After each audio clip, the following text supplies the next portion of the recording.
Hey guys, welcome to our new mini vlog. আজকে হচ্ছে একটা স্পেশাল দিন। হ্যাঁ, আমার ছেলের জন্মদিন। তো এখানেও দাদাই ওকে আশীর্বাদ করছে। তোমরাও সবাই ওকে আশীর্বাদ করবে, ও যেন একটা ভীষণ বড় মনের মানুষ হয়।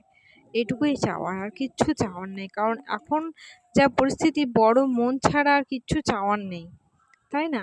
তো এখানে একে একে এখন আশীর্বাদ পর্ব শুরু হয়েছে। প্রথমে বাবা করছে, এরপর জেঠিমা করবে, তারপরে ওর কাম্মা করবে, তারপরে ওর দাদা করবে। যাই হোক, সবার ভিডিও ফুটেজটা আমার নেওয়া হয়নি। এখানে ওর দাদা এবারে করছে, আম, ওকে আশীর্বাদ করছে, দেখতেই পাচ্ছেন।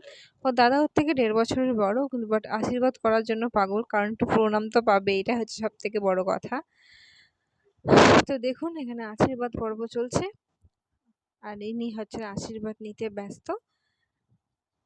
এবার এই হলো দুপুরের মেনু। যতটুকু পেরেছি আমি সাধ্যমতো আয়োজন করেছি। বারটা ছিল শনিবার, তাই অন্য কিছু